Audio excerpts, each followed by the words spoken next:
In June of 1971, President Richard Nixon officially declared the war on drugs. This decades-long crusade against an invisible enemy was designed to target lower and middle-class Americans, especially amongst the Black and Latino populations.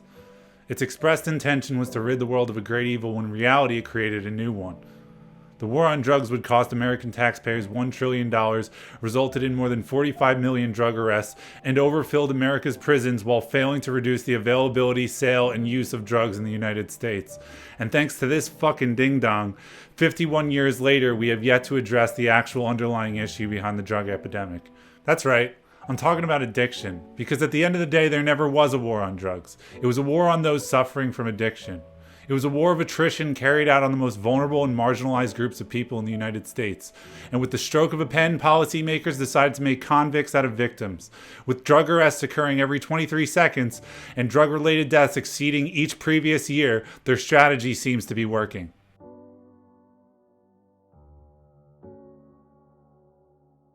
The war on drugs not only sought to criminalize drug users, but to stigmatize them as well. This barbarous tactic destroys both the individual and their communities, thus perpetuating a vicious cycle of decline. Additionally, stigma prevents addicts from seeking help for fear of incarceration or even personal moral failing. Louise Vincent, the executive director of North Carolina Survivor Union, a community-led statewide organization made up of people who are directly impacted by drug use, explains. All we do is disconnect people in the United States. So if you are found to be a person who uses drugs and needs help, we start with disconnecting you. And I truly believe that addiction is the opposite of connection. So what we do is everything wrong to help a person. We disconnect people from their families. We disconnect people from their friends. We alienate people from work. We disconnect them from community. And then we disconnect them from their freedom, finally. And when people finally have nothing left, then they will use until they die and have nothing and feel completely disconnected and can really go into these negative places where really bad things happen. What we need to be doing is reconnecting people. And she's right.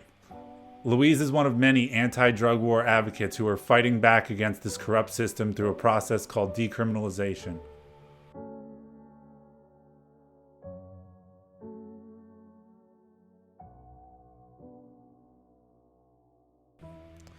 According to an article published by Turnbridge, a treatment center based in Connecticut, decriminalization means the act of removing any criminal sanctions against a certain drug, including its use or possession under a specific amount, adding, a decriminalized drug is still illegal, but the punishment for it is much less harsh. More specifically, decriminalization eliminates criminal penalties for drug use and possession, possession of equipment used to introduce drugs into the human body, such as syringes, and lastly, low-level drug sales. Such a policy would decrease arrest and incarceration rates for nonviolent offenders significantly. It will relieve stigma faced by those afflicted, and finally, open up a door to recovery for those who need it. We as a society may begin to improve the well-being of our neighbors and loved ones rather than needlessly punishing them.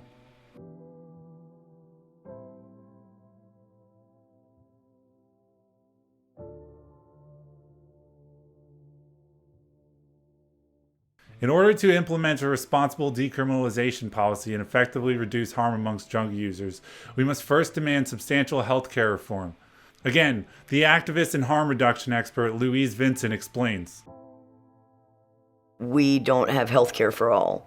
And so without healthcare and without the government involved in harm reduction, it leaves little room for people to have the services they need to really be healthy at all. When you don't have access to sterile supplies or naloxone, people are just struggling to stay alive, so it's very hard to be engaged in activism.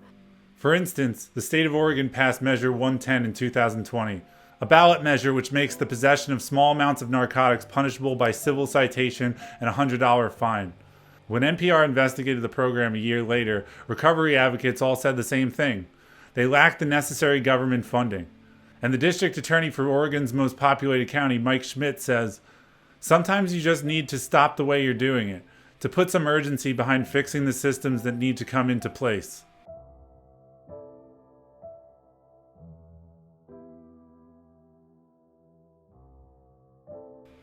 So, full disclosure, this is a topic that's near and dear to me because I myself am a recovering drug addict. I got the key fobs. I began using when I was 14 years old, and by the time I had gotten out of high school, I was completely consumed by my addiction. And it wasn't until I turned 21 that I had landed myself in a rehabilitation center that had actually gotten me clean.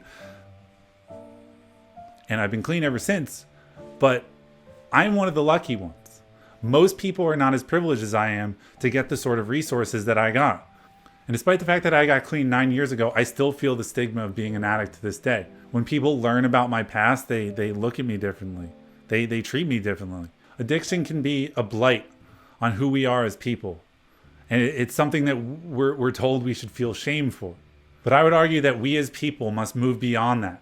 We can start by ending the war on addiction and introduce decriminalization policies.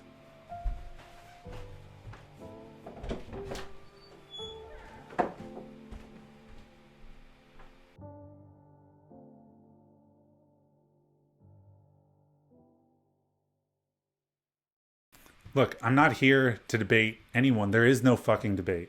The systems we have in place now and that we've had for the last 50 years, they don't work. Instead, I'm suggesting that we stop stigmatizing those suffering from addiction and actually begin to deal with the drug problem in our country. And I'd argue that the only option is through policy and reform. Sure, there will be obstacles when implementing large-scale decriminalization. No one will deny that. But those hurdles will be worth getting over.